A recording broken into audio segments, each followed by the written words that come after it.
Pero bueno, nosotros tenemos en esta mañana la oportunidad de recordar, porque hay muchos tipos de mandamientos en la Biblia. Se pueden clasificar, cada uno tiene su nombre, ¿verdad? Hay mandamientos que entran dentro de la lógica, ¿sí? Mandamientos que incluso muchas constituciones de muchas naciones pues tienen leyes que están basadas, sin darse cuenta, queriendo o sin querer, en esos mandamientos que entran dentro de un sentido común. El no matarás, el no robar, el no cometer actos delictivos, ¿no? Todo eso está basado en el código moral de la Biblia, ¿verdad? Y son mandamientos que cualquier persona, aunque no sea creyente, pues los respeta, los acata, porque son mandamientos, ya digo, que entran dentro de una lógica, de un raciocinio, ¿no? La Biblia dice en Romanos capítulo 12 que Él es nuestro culto racional, si no es algo que se nos va de la mano, algo descontrolado, sino que en todo momento la razón, la mente funciona, y hay muchos mandamientos en la Biblia que tienen que ver con el respeto de los hijos a los padres, etcétera, que ya digo, entran dentro de una lógica. Luego hay otra clasificación no tan extensa como esta que les acabo recién de mencionar, que son mandamientos que no tienen en principio una razón de ser. Uno dice, ¿y por qué Dios mandó esto? No hay una explicación lógica, no hay una explicación coherente. Hay algunos mandamientos, sobre todo en el Antiguo Testamento, que podríamos meterlos en esta clasificación, pero son mandamientos que Dios los mandó para probar la obediencia de su pueblo. Porque cuando obedecemos y estamos de acuerdo con lo que se nos ordena, es fácil obedecer. Pero cuando se nos manda, cuando se nos exhorta a cumplir con algo que no entendemos, ahí es donde entra realmente la obediencia y el sometimiento y el fiarnos del Señor, que el Señor sabe siempre lo que hace, ¿verdad?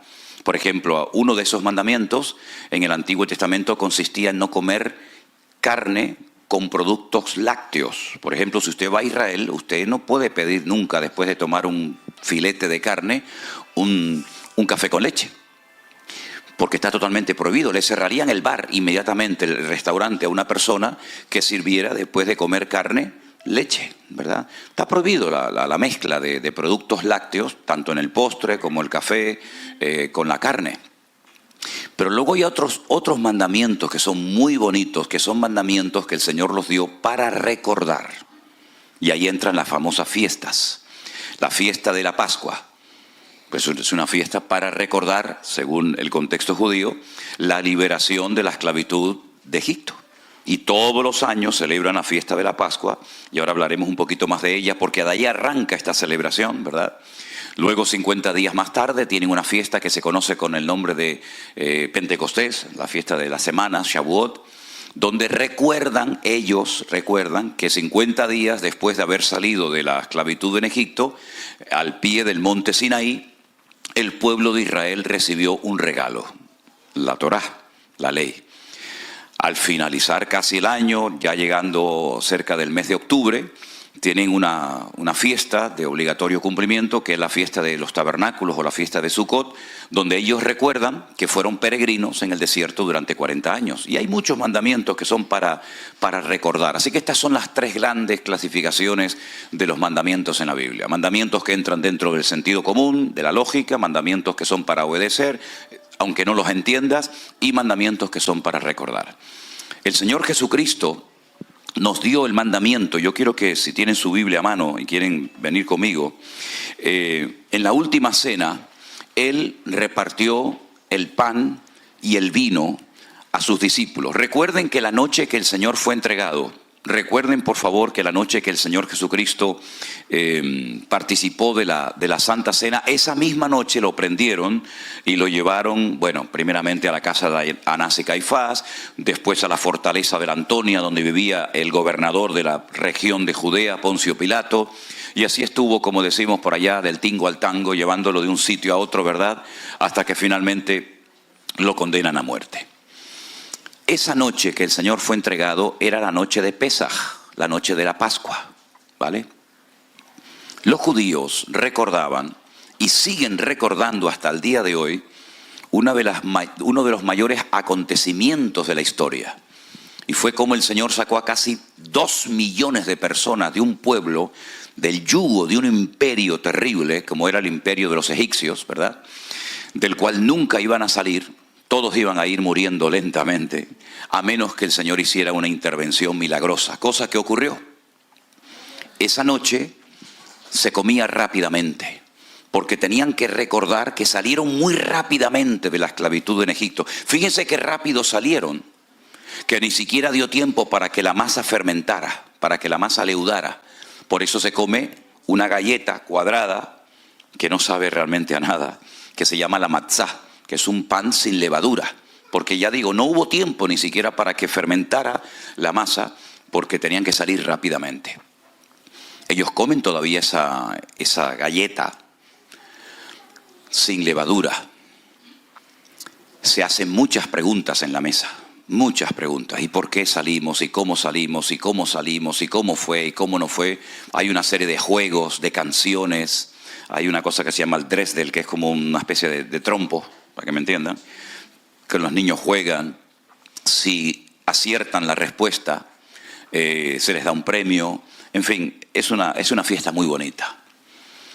Tienen un plato de agua salada, muy salada, y unas hojas de hierbas muy amargas que las mojan en ese plato salado y se las comen, saben a rayos. Pero el agua salada les recuerda las lágrimas que derramaron sus antepasados en Egipto. Y esas hierbas amargas. ¿Hay aquí algún argentino? Los argentinos tienen unas hierbas que las comen las rabichetas, unas hierbas amarguísimas. Y eso les recuerda, sí, algo así, no sé cómo se llama. Y les recuerda el hisopo, ¿verdad? La brocha que utilizaron para pintar la puerta y el dintel de la casa, ¿sí? Comen cabezas de pescado, porque dice la Biblia que si obedecemos al Señor seremos cabeza y nunca cola. Todo es simbólico, todo es representativo. Tienen un postre que es como un ladrillo de color marrón, le echan mucha canela por encima, lo llaman el caroset, y lo comen para recordar los ladrillos que hicieron en Egipto para la construcción de los palacios y de los templos y las pirámides de los faraones. El plato fuerte de la noche, evidentemente, es el cordero, que lo tienen que partir de tal manera que ni un solo hueso sea quebrado. Y si es mucho para una sola familia, comparten con la familia de al lado. Y es que el Señor Jesucristo es el Cordero de Dios que quita el pecado del mundo, pero ni un solo hueso de Él fue quebrado. Todo es representativo de lo que pasó aquella noche. Tienen no una, discúlpenme lo que voy a decir ahora, pero yo les digo lo que es, 4 copas de vino delante de cada comensal en la mesa, hasta arriba. Y yo pregunté, ¿y por qué las llenan casi hasta arriba, que rebosan? Dice, porque la bendición tiene que rebosar. Si ponemos poquito, la bendición es corta, ¿no? Bueno, yo les digo lo que ellos hacen. Cada uno coja la cuchara y come lo que quiera, ¿no? Y entonces cada copa recuerda una promesa que el Señor le dio a ellos. Yo seré vuestro Dios, yo os libertaré de las tareas pesadas de Egipto, etcétera, etcétera. El papá de la casa, el que ocupa la cabecera, por decirlo de alguna manera, coge el pan, lo parte y dice, mirando a la cara de los que están sentados a la mesa, este es el pan de aflicción que comieron nuestros antepasados en Egipto, comamos de él. Y recuerdan la aflicción, la amargura de la esclavitud, porque la palabra Egipto en hebreo se pronuncia Mitzraim. Y en hebreo hay 2 M's, 2 letras M, una que es abierta por abajo y una que se llama la men sofit o la men final, que es la que se escribe al final de una palabra, que es un cuadrado, exactamente igual que un cuadrado. No hay ninguna abertura ni por los lados, ni por arriba, ni por abajo. Y eso es muy interesante, porque Egipto fue una puerta abierta para que ellos entraran, pero se convirtió en una jaula de oro. Ya no podían salir, solamente pudieron salir porque el Señor intervino y los compró y los redimió. Y por eso la palabra Pesaj, Pascua, significa saltar. Porque el ángel que el Señor envió a Egipto aquella noche, cuando iba por las casas y veía la sangre en la puerta, saltaba, pasaba, ¿verdad? Porque esa noche todos podían morir, los primogénitos, a menos que fueran un pueblo de obediencia, cubiertos por la sangre del Cordero en aquella época. ¿Qué les parece? No me digan a mí que no es bonito todo esto, ¿eh? Así que, mis queridos hermanos, esa noche el Señor Jesucristo, como buen judío que era, de la tribu de Judá, se levantó de la mesa y cogió el pan y no dijo lo que les acabo de comentar, sino dijo: esto es mi cuerpo que por vosotros es partido, haced esto en memoria de mí. Y se quedaron seguramente muy sorprendidos, porque era la primera vez en la historia que se cambiaba la fórmula. Es que el Señor viene a romper estructuras. Lamentablemente hay gente que está tan estructurado y piensan que ya lo saben todo y encasillan a Dios en sus argumentos, ¿verdad? Y el Señor viene muchas veces a romper viejas estructuras y viejos moldes que tal vez funcionaron en su momento, pero que ya no van, porque el Señor dice que hace nuevas todas las cosas. Y cuando se levantó de la mesa, cogió la copa principal y no mencionó promesas del Antiguo Testamento para el pueblo de Israel, sino dijo: esta es mi sangre que por vosotros es derramado, ¿verdad? Así que es un momento muy importante para la iglesia para recordar nuestra liberación de nuestro Egipto espiritual, del pecado. Como el Señor nos liberó de las garras, no del faraón, sino del mismísimo Satanás, que ocupó, ¿verdad?, el corazón del hombre desde el jardín del Edén, cuando el hombre se desconecta de Dios, cuando el hombre obedece y cree más a los argumentos y a las ofertas de Satanás en vez de a la palabra de Dios. Cuando Dios le dijo: el día que coman de este árbol moriréis, y Satanás le dice: no moriréis. Dios os ha engañado. Dios sabe que el día que comáis de él seréis como él, le haréis la competencia, y es cosa que él no quiere. Por lo tanto, ellos se fiaron más de la voz del enemigo que de la voz del Creador. Es un atentado tremendo contra la soberanía de Dios. Fijaros qué cosa tan interesante, lo digo entre paréntesis: para que Eva cayera en pecado, tuvo que venir Satanás en persona. Satanás en persona solamente ha tentado a dos personas: al Señor Jesucristo y a la mujer. Pero para hacer caer al tontorrón de Adán, con Eva fue suficiente. Ahí queda eso. ¿Qué les parece? Tremendo, ¿eh? La Santa Cena nos hace recordar el amor de Dios derramado en la cruz por nosotros. Pero también nos hace recordar que nuestro Señor Jesucristo viene pronto.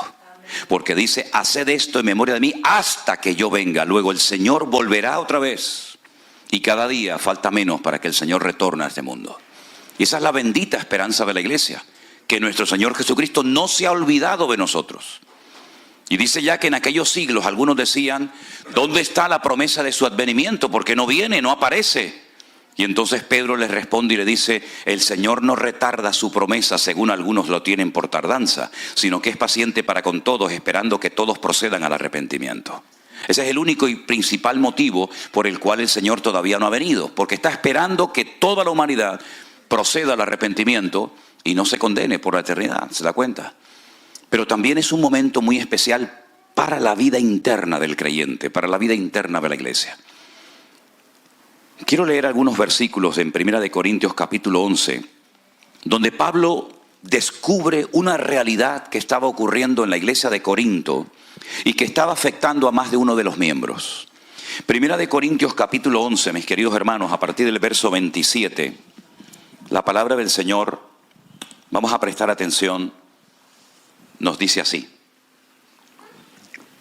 de manera que cualquiera que comiere este pan o bebiere esta copa del Señor indignamente, será culpado del cuerpo y de la sangre del Señor. Por tanto, pruébese cada uno a sí mismo y coma así del pan y beba de la copa. Escuchen esto: porque el que come y bebe indignamente, sin discernir el cuerpo del Señor, juicio come y bebe para sí. Por lo cual hay muchos enfermos y debilitados entre vosotros, y muchos duermen. Enfermedad, debilidad y muerte, por participar indignamente sin discernir el cuerpo del Señor. Pero si nos examinásemos a nosotros mismos, no seríamos juzgados. Mas siendo juzgados, somos castigados por el Señor, para que no seamos condenados con el mundo. Así que, hermanos míos, cuando os reunís a comer, esperaos unos a otros. Si alguno tuviere hambre, coma en su casa, para que no os reunáis para juicio. Las demás cosas las pondré en orden cuando yo fuere. Es decir, había entrado ciertas enfermedades y debilidades, incluso algunos fallecimientos en la congregación, por haber tomado indignamente el cuerpo, o el pan y el vino en el nombre del Señor. Por lo tanto, es un momento para probarnos, para examinarnos a nosotros mismos. De nada sirve que digamos, yo estoy bien delante del Señor, si luego usted tiene problemas con el más próximo, con el más cercano. De nada sirve que su relación vertical con Dios, según usted, esté bien y ordenada y limpia, si después su relación horizontal con sus hermanos, con su marido, con su esposa, con sus hijos, con sus familiares, es un desastre. Esa no es la voluntad de Dios. La voluntad de Dios es que nuestra vida esté en orden dentro y fuera de la iglesia. Que nuestra vida esté bien alineada con el Señor y también, lógicamente, con nuestros hermanos. Es más, Juan es muy profundo en esto. Y él llega a decir que si alguno en la iglesia se atreve a decir que ama a Dios, al cual nunca nadie ha visto, y aborrece a su hermano, el tal es un homicida. Porque el amor a Dios empieza por el amor al hermano, por el amor al prójimo. No podemos desconectarnos de la realidad interpersonal entre nosotros y decir que, bueno, yo vivo en la estratosfera, mi relación muy íntima y personal y hermética con el Señor, pero luego no tengo relación con nadie, no hablo con nadie, me peleo con todo el mundo. Esa no es la voluntad de Dios. El amor a Dios empieza por lo más cercano a nosotros, ¿verdad? Y por eso dice Juan que es mentiroso aquella persona que dice que ama a Dios y aborrece a su hermano. Por lo tanto, es un momento muy especial, muy bonito, muy interesante para que nos probemos y nos examinemos a nosotros mismos. La iglesia de Corinto era una iglesia con muchos dones, pero con poco fruto. Y aquí tiene que haber un equilibrio. Si usted dice que tiene muchos dones, pero luego no se manifiesta el fruto del Espíritu Santo en su vida, aquí hay un desorden. Y la palabra shalom, que es la palabra paz, viene de shalem, que es equilibrio. Tiene que haber un balance, tiene que haber un equilibrio, ¿verdad?, entre el don, el fruto y el don, y ambos se complementan. Dice que el apóstol Pablo le decía a los hermanos de Corinto, nada os falta en ningún don. ¡Wow! Tremendo, ¿eh? Nada os falta en ninguno de los dones. Y él menciona 9. Nada os falta en ningún don, pero sois carnales, sois niños en Cristo, os di a beber leche y no vianda, porque aún no sois capaces todavía, pues habiendo celos y contenciones entre vosotros, no sois carnales y habláis como los hombres. Entonces, parece como una incoherencia, ¿no? Una iglesia con tantos dones y sin embargo con tan poco fruto. Y eso es algo que se nos vuelve en nuestra contra, porque al mundo no se le gana por los dones, al mundo se le gana por la manifestación del fruto del Espíritu en nuestra vida. Al mundo no le importan los dones que usted tenga, porque al fin y al cabo prácticamente el 90% de los dones se ejercitan, se manifiestan de puertas para adentro, pero el fruto nos sirve para vivir la realidad, la cruda realidad del mundo en el cual Dios nos ha colocado a cada uno de nosotros. Así que, mis queridos hermanos, yo les invito a cerrar sus ojos en esta mañana y a orar a nuestro Dios y pedir que el Señor nos permita en esta mañana participar del pan y del vino dignamente, comprendiendo que no estamos cumpliendo un ritual ni una liturgia religiosa de la iglesia, sino estamos recordando la muerte, la resurrección, la venida de nuestro Señor Jesucristo pronto. Y también es un momento para que nos probemos y nos examinemos cómo estamos andando delante de Dios. ¿Cómo está mi relación con los más cercanos? Dice la Biblia que el que descuida a los suyos, escuche bien esto, el que descuida a los suyos, y esto va bien para las esposas, esto va bien para los maridos, esto va bien para todos. El que descuida su casa es peor que un incrédulo y ha negado la fe. Eso dice la palabra de Dios. Señor, por eso en esta mañana queremos participar dignamente de este momento tan especial que trae una renovación y un refrigerio espiritual a tu amada iglesia. Señor, bendice estos emblemas, estos símbolos que representan algo tan importante como es tu cuerpo, tu misma vida y tu sangre derramada por nosotros en aquella cruz. Gracias porque así como tú liberaste milagrosamente de la esclavitud, después de 400 largos años a tu pueblo de Israel de Egipto, a nosotros también nos has liberado de las garras del diablo. Y hoy podemos vivir en paz, en libertad, en esa libertad gloriosa y maravillosa de tu pueblo, de tus hijos. Y podemos proclamar hoy que tú eres nuestro Señor, que tú eres el que nos has liberado y nos has dado vida y vida en abundancia. Bendice este momento tan especial, tan lindo para nuestras vidas. Y ponemos todo en tus benditas manos, oh Dios, en el nombre de tu amado Hijo Jesús. Amén y amén. Pido a la iglesia que se ponga de pie. Tal vez el pastor José nos pueda ayudar ahí con un... Yo voy a pedir a un par de hermanas, tal vez... bueno, ya están listas. Que vayan comenzando a repartir y esperamos todos, gracias, esperamos todos para participar juntos, ¿sí? Pero tenga ahí su pan, su vino. Gloria a nuestro Dios. Amén. Yo recibí del Señor lo que también les he enseñado. Que el Señor Jesús, la noche que fue entregado, tomó pan y habiendo dado gracias dijo: tomad y comed, porque esto es mi cuerpo, que por vosotros es partido. Haced esto en memoria de mí. Participamos juntos, amados hermanos, del pan. Gracias, oh Dios.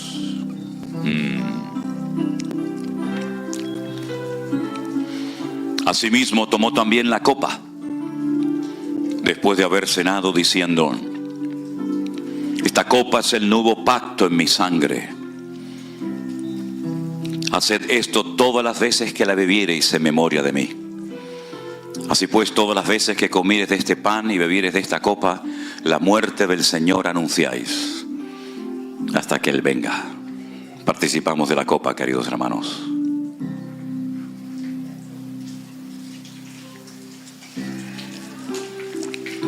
Gracias, amado Dios. Minutos más tarde, el Maestro, nuestro Señor y Salvador Jesús, se fue al huerto de Getsemaní y de rodillas postrado ante el Padre le dijo: Padre, pasa de mí esta copa, mas no se haga mi voluntad sino la tuya. Y esa copa representaba para él muerte, humillación, desprecio. Pero él fue a la cruz porque sabía que era la única manera de que el hombre pudiera volver a conectarse con su Padre, con el Creador del universo. Fue tan terrible lo que pasó en el jardín del Edén, fue tan doloroso, que el Padre tiene que mandar a su Hijo unigénito al mundo para que ocupe nuestro lugar en la cruz, para que todo aquel que crea en Él no se pierda, mas tenga vida eterna. Fíjense las consecuencias del pecado. Fuimos nosotros, sí, nosotros, tú y yo, los culpables de que Él tuviera que morir de aquella manera tan terrible. Pero gracias a Él, aquello no quedó simplemente en una manifestación tremenda del amor de Dios, sino que al tercer día se produjo el acontecimiento más glorioso en toda la historia de la humanidad. ¿Saben cuál fue? La resurrección del león de la tribu de Judá. Mataron al cordero, pero el león... ¿Pueden dar un aplauso al Señor en esta mañana? ¡Aleluya! ¡Amén! ¡Amén! Gracias, Señor. Fuerte ese aplauso a nuestro Dios. ¡Aleluya! Te alabamos, te adoramos, Señor. Bendito seas. Bendito sea tu nombre, Señor. Amén. Amén. Pueden tomar asiento, mis hermanos. ¿Cuántas medidas se tomaron para que no saliera de la tumba?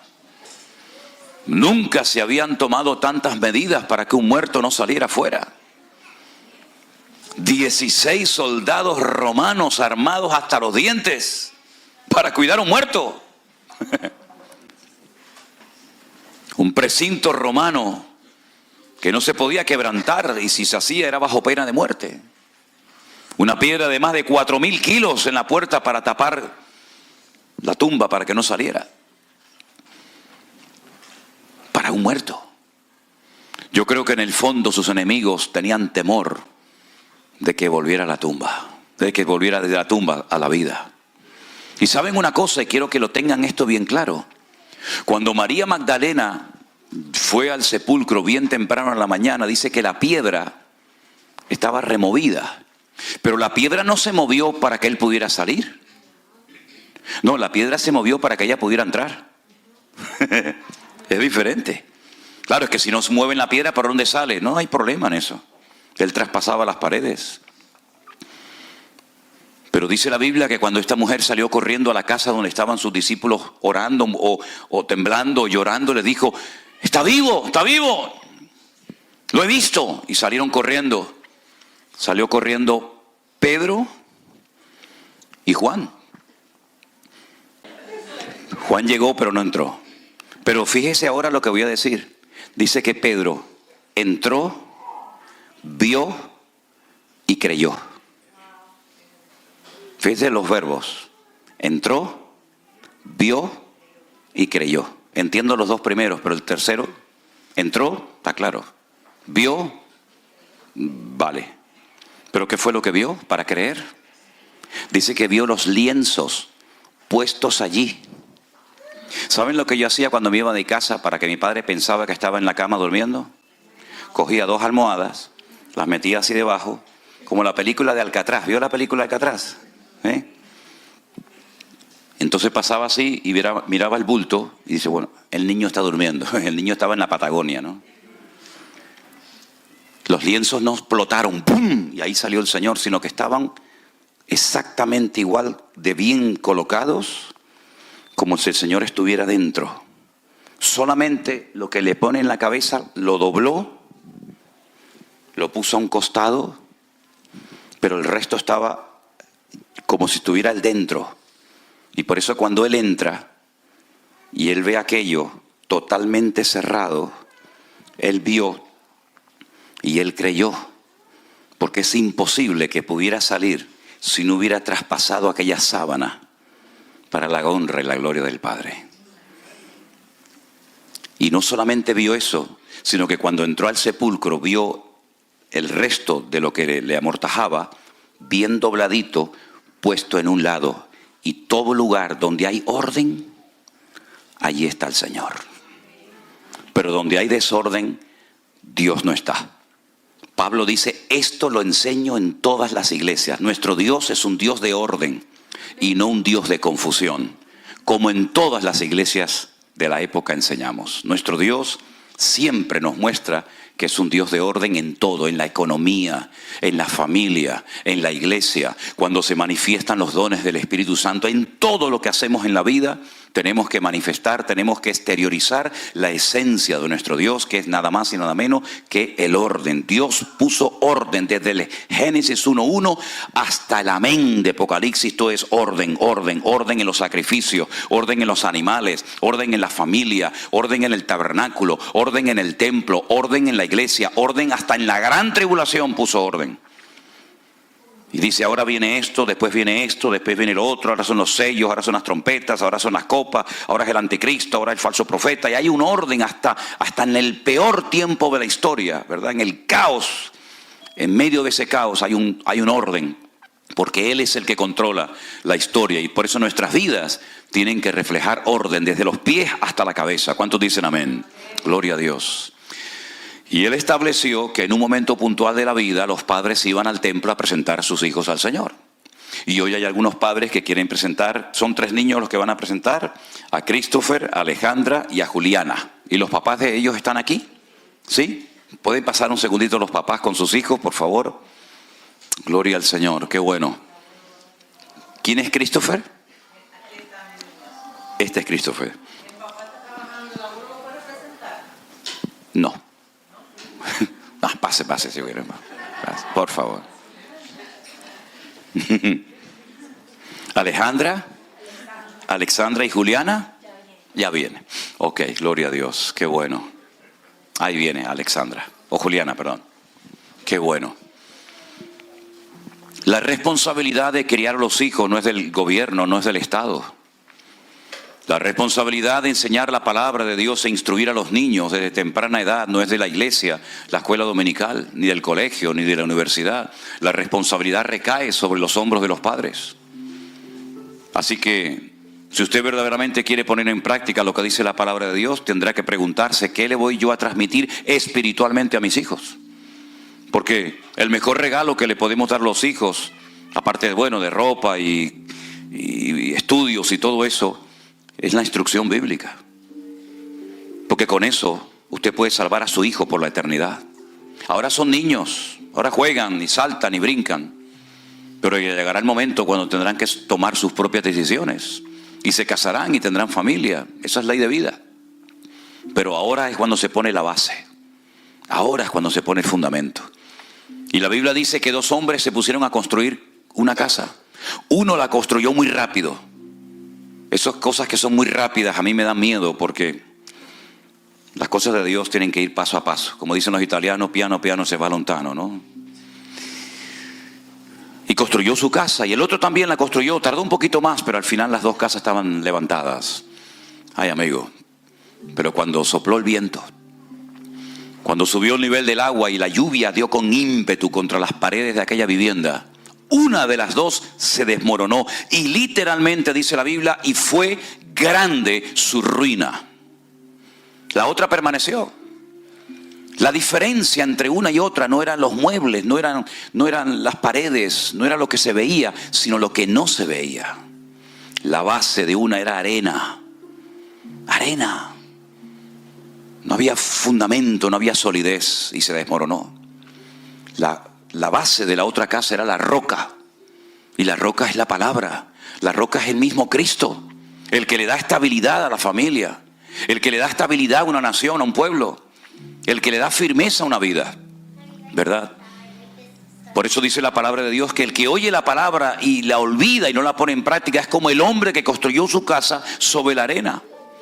Pero el hombre, la familia, el hogar, el matrimonio que pone su vida sobre la roca, sobre la palabra de Dios, dice que es el hombre prudente, el hombre sabio, porque tiene visión de futuro. Hoy podemos sonreír y saltar y brincar y alabar a Dios, pero la vida da muchas vueltas, muchas vueltas. Hay naciones que de la noche a la mañana pasaron de un momento de paz a un momento de guerra. Hay familias que pasaron de una fiesta alegre y gozosa a un momento de tragedia. La vida da tantas vueltas, tantos cambios. Y lo que nos va a mantener firmes, ¿saben lo que es? La palabra de Dios. La presencia del Señor en nuestra vida. Por eso presentar a los hijos al Señor es una bendición, es algo precioso, es algo bíblico. Pero tengan en cuenta que la estabilidad y los conceptos y los principios y todo eso lo van a aprender en la casa, que es la primera escuela de la vida. En la Biblia el papá era el responsable de transmitir el conocimiento a los hijos. Los hijos aprendían y aprenden hoy en día a leer la Biblia en la casa antes de ir a la escuela. El conocimiento se lo transmite el papá al hijo. Los primeros versículos, los primeros capítulos, los primeros libros de memoria que saben los niños, se los enseña el papá. Pero la mamá, que se llama en hebreo, de la cual viene la palabra emuná, le enseña, le transmite la fe. Por eso Pablo le decía a Timoteo, Timoteo, la fe que tienes ahora habitó primeramente en tu abuela Loida y después en tu mamá Eunice, y estoy seguro que en ti también. La mamá transmite la fe, que es el cordón umbilical que nos conecta con Dios. Ya estaba ese niño, ya estaba esa niña conectado con su madre a través del cordón umbilical, ¿verdad? Y por ahí le pasaba el alimento, y por ahí le pasaba todo lo que necesitaba para fortalecerse. Y ahora la mamá sigue conectado con ese hijo de una forma diferente, pero transmitiéndole la fe, por la forma como habla, por la forma como actúa, por la forma como reacciona. La mamá es la que aporta la fe al niño y el papá el conocimiento. ¿Ustedes están dispuestos a trabajar en equipo para criar a estos hijos? Bendito sea Dios. Vamos a ponernos una vez más de pie, hermanos. Y bendecimos a estos niños y a estas familias. Que Dios les guarde y les bendiga. Y que sean niños sanos que te amen, Señor, y te sigan todos los días de su vida. Y que le des muchísima, muchísima sabiduría a los padres, Señor, para que puedan en el nombre de Jesús criar a sus hijos en el temor de Dios.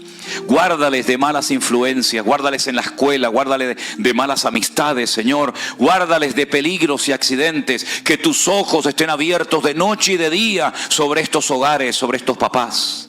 Señor, dale sabiduría para que puedan atenderlos y educarlos como tú lo harías en lugar de ellos.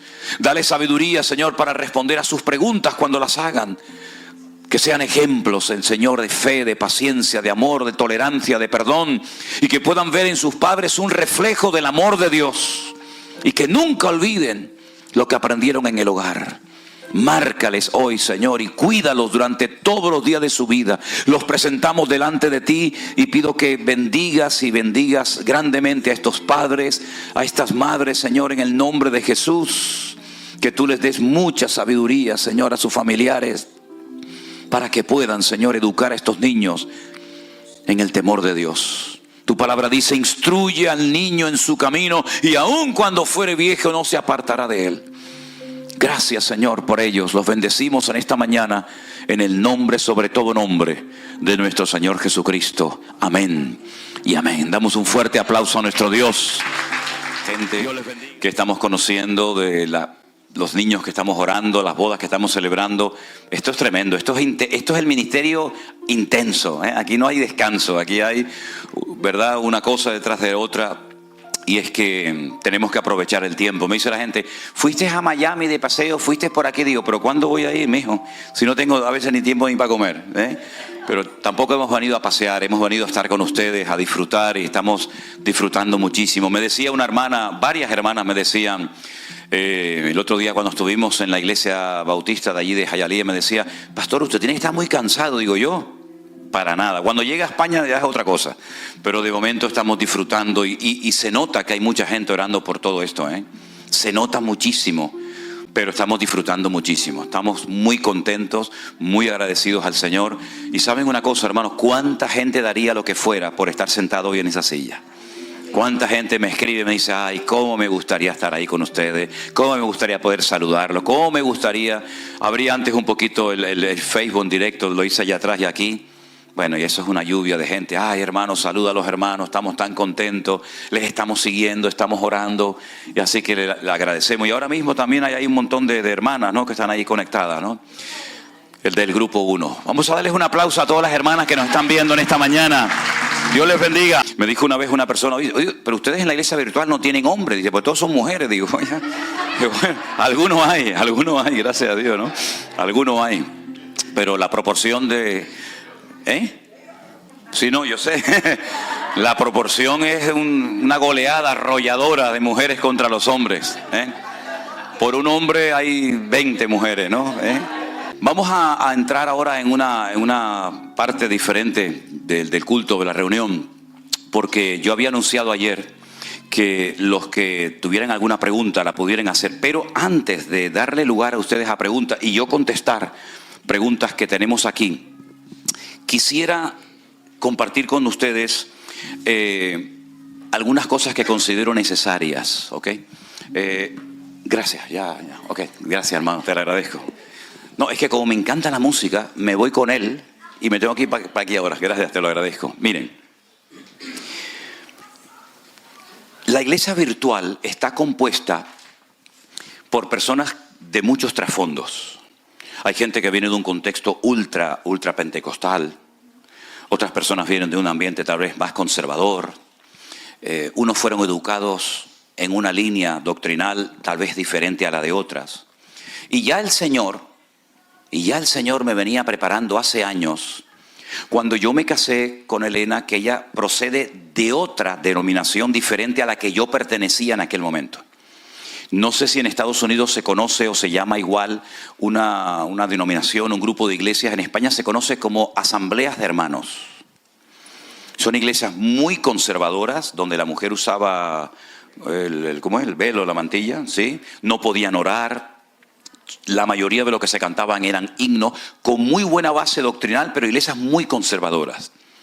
Yo me convertí en una iglesia de las Asambleas de Dios, donde lo más importante era hablar en lengua. El que no hablaba en lengua era un pobre desgraciado. Si no tenía opción a nada. De hecho, ni pastor podía ser, ni predicar, ni nada, porque era la meta, y cuando llegabas a la meta ya no había más. Cuando comenzamos a realizar viajes a Israel hace, pues me parece que ya vamos por 16 o 17 años, cuando nos encontrábamos en el aeropuerto, fuera en Madrid, en Barcelona o en Tel Aviv, resulta que nos encontrábamos con hermanos de una línea y con hermanos de otra línea, y cuando llegaba la hora de la comida y salíamos de paseo y eso, se notaba alrededor de la mesa a veces como un ambiente que lo podías cortar así con una tijera, ¿no? Porque uno decía, no, hay que hacer esto, y el otro decía, no, hermano, eso no se puede hacer. Y lidiar con todas esas personas, hablamos ya de cientos y cientos de personas que hemos llevado a Israel, pues no es fácil. Pero yo creo que ha sido toda una escuela y una preparación para poder trabajar en la iglesia virtual. Y a veces lo que yo noto, tanto en la iglesia virtual como fuera de ella, lo que yo noto es que a veces hay términos, hay palabras que para un hermano significan una cosa y para otro hermano significan todo lo contrario, completamente diferente. Y ahí es donde se producen los encontronazos, las chispas, ¿no? Hace muchos años cayó en mis manos un libro que lo escribió el doctor Billy Graham. Él ya está en la presencia del Señor, como bien saben ustedes. Manual del obrero cristiano, creo que se llamaba algo así. Ellos hacían muchas campañas evangelísticas y pedían muchos voluntarios para asesorar y aconsejar a la gente. Y resulta que en ese libro, creo que al final de las páginas, decía, por ejemplo, bautismo. ¿Qué significa para un cristiano evangélico la palabra bautismo? Y ponía más o menos lo que era. Pero ¿qué significa para un católico el bautismo? ¿De qué estamos hablando? La misma palabra, pero el concepto del católico del bautismo es diferente al de un cristiano evangélico. Y así sucesivamente con muchas palabras. Yo noto que en el mundo evangélico hay frases, hay expresiones, hay palabras que cuando la persona las usa, se está refiriendo a algo completamente diferente a lo que entiende el otro hermano. Entonces lo que yo intento, y espero algún día poder conseguirlo, es que hablemos con términos bíblicos y que no tengamos que recurrir a un léxico que no tiene nada que ver con la Biblia, que se ha metido en el mundo evangélico, pero que no tiene ninguna razón de ser. Por ejemplo, donde yo me convertí en las Asambleas de Dios hace muchos años, el presidente de la obra se le llamaba el superintendente. Claro, cuando te decían viene el superintendente, mirábamos al cielo, pensábamos que iba a venir volando, ¿no? Como una especie de Superman, y al final, y después era el mini intendente, era una cosita así, ¿no? Pero unos términos, ¿verdad? Y se han metido términos dentro de las iglesias que parecen como muy espirituales, pero que no son realmente términos que tienen un fundamento bíblico. Entonces, a mí me gustaría en esta mañana primeramente aclarar una serie de cosas. Probablemente, no estoy pidiendo disculpas, porque lo que voy a hablar es Biblia y cuando se predica la Biblia no hay que pedir disculpas a nadie. Pero sí quiero decir de antemano que lo más probable es que más de uno de ustedes en esta mañana diga, uy, me está hablando a mí. Yo hablo al conjunto, no hablo particularmente a una persona. Y voy a empezar por la palabra ministerio. Si tuviéramos una batería haríamos el redoble. Ministerio. ¿Qué es tener un ministerio? Porque hay gente que dice, yo tengo un ministerio. Yo me fui de la iglesia porque no me dejaban desarrollar mi ministerio. Entonces, la Biblia habla de ministerios. Existen hoy en día personas con ministerio. ¿Para qué son los ministerios? ¿Quién los da? ¿Cómo sé que tengo un ministerio? ¿Cómo funcionan? ¿Cómo se manifiestan? ¿Cómo sé que Dios me ha llamado o tengo ese ministerio? Vamos a la Biblia, ¿os parece? Efesios capítulo 4, por favor. En Efesios capítulo 4, carta que el apóstol Pablo escribe desde la cárcel, dice la palabra del Señor así. Si me permiten un segundito mientras van buscando en Efesios 4. Segundito.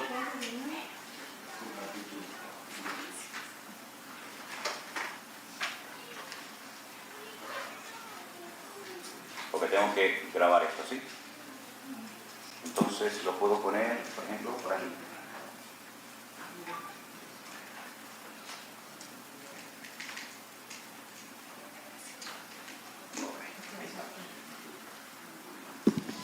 Vamos a ir a Efesios capítulo 4 y vamos a leer algo muy interesante que tiene que ver con esto que vamos a definir en esta mañana, el ministerio.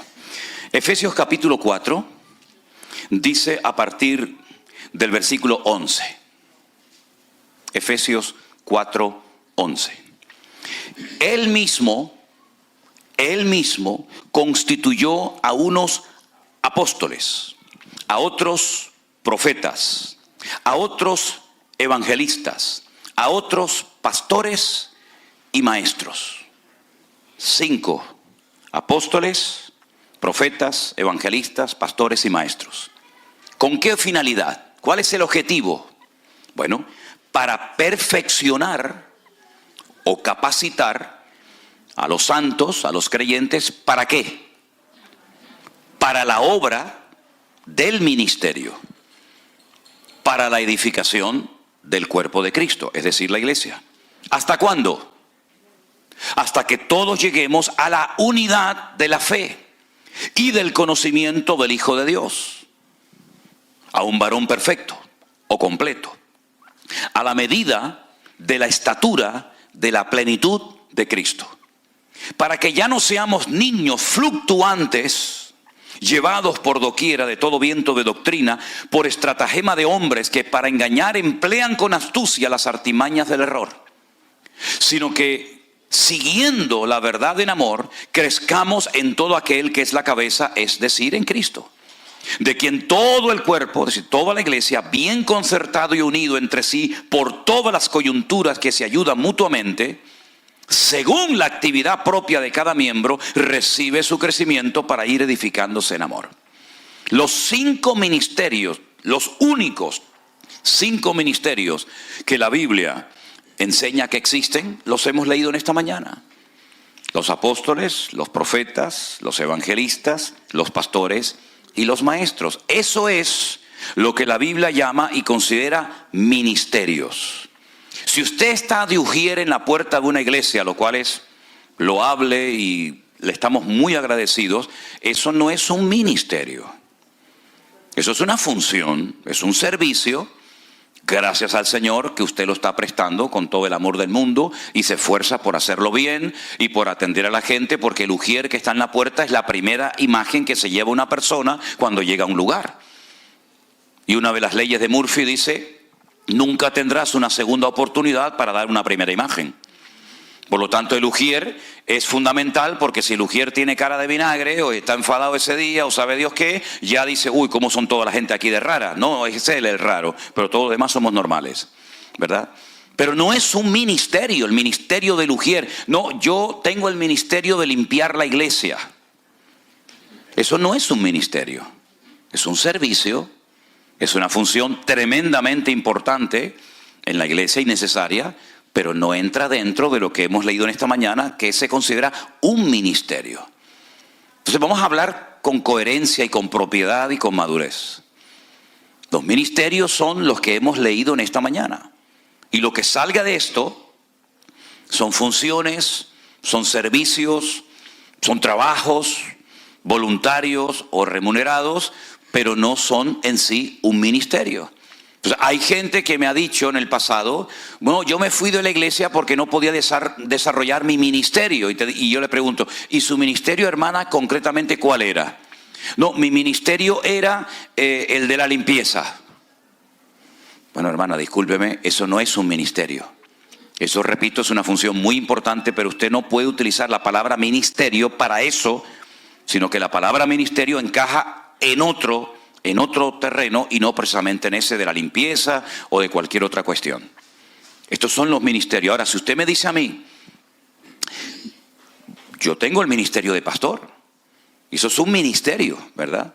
Pero una persona que enseña esporádicamente, imagínense que yo le digo a cualquiera de ustedes: hermano, usted podría el próximo día compartir unos 10 minutitos, una enseñanza, un devocional, un pensamiento, ¿okay? Y usted lo hace esporádicamente. Usted no puede decir que tiene el ministerio de la enseñanza. Porque ¿quién es el que reconoce el ministerio? El cuerpo de Cristo, la iglesia, a través del pastor, ¿verdad? Generalmente, le digo, en la mayoría de los casos, cuando alguien tiene algo de parte del Señor, los que primero se dan cuenta son los hermanos que le rodean. Usted no tendrá que ir por la vida diciendo: pastor, yo enseño, pastor, yo canto, pastor, yo sé hacer esto. No te preocupes, que si el Señor te ha dado algo, los primeros que se van a dar cuenta son tus hermanos en Cristo y por supuesto el pastor. Ahora, también hay que decir, y seamos honestos, que hay pastores que no quieren que nadie se levante porque tienen temor a que le quiten el puesto. Pero en nuestro caso, créanme que es todo lo contrario. Yo no tengo ningún temor de que nadie me quite el puesto, porque el puesto no me lo dieron ustedes, el puesto me lo dio el Señor. Y lo que Dios da, nadie te lo quita. Al contrario, estamos orando para que Dios cada día levante más hombres y mujeres preparados y cualificados para poder servir con efectividad en el reino de Dios. Pero ¿queda bien claro lo que es y lo que no es un ministerio? ¿Sí? Ok. Hablemos de los dones. Después tienen opción para hacerme todas las preguntas que quieran, no se preocupe. Hablemos de los dones. Me dice, pastor, a mí me gustaría que a mi niño me lo pusieran en alabanza porque él tiene el don de tocar la guitarra. Vamos a 1 Corintios capítulo 12, que en esta mañana hemos estado en 1 Corintios, ¿verdad? 1 Corintios capítulo 12, el título es Dones Espirituales. Vamos a leer los dones. 1 Corintios 12, a partir del versículo, vamos a leer a partir del versículo 4, si queréis. Ahora bien, hay diversidad de dones, pero el Espíritu es el mismo. Y hay diversidad de ministerios, pero el Señor es el mismo. Ya hemos leído los ministerios. Y hay diversidad de operaciones, pero Dios, que hace todas las cosas en todos, es el mismo. Y ahora sumen los dones que ahí se mencionan. A cada uno les dada la manifestación del Espíritu para provecho. A este les dada por el Espíritu palabra de sabiduría, número 1. A otro, palabra de ciencia. ¿Cuántos van? 2. Según el mismo Espíritu. A otro, fe. Ya van 3. Por el mismo Espíritu. A otro, dones de sanidades por el mismo Espíritu. 4. Versículo 10. A otro, el hacer milagros. Versículo 5. A otro, profecía. 6. A otro, discernimiento de espíritus. 7.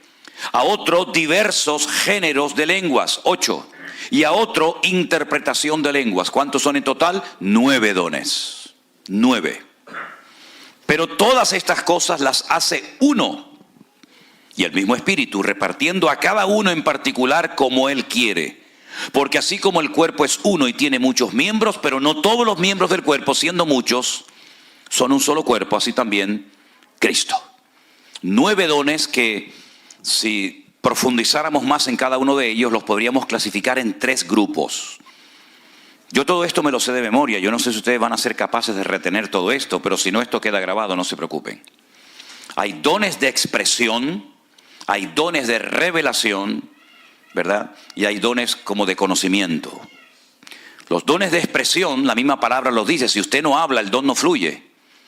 El don de hablar en otras lenguas, si no se puede expresar, cuando el don de lengua es para que la gente en la iglesia lo oiga, y a continuación entra en operación el siguiente don, que sería el de interpretación de dichas lenguas, ¿verdad?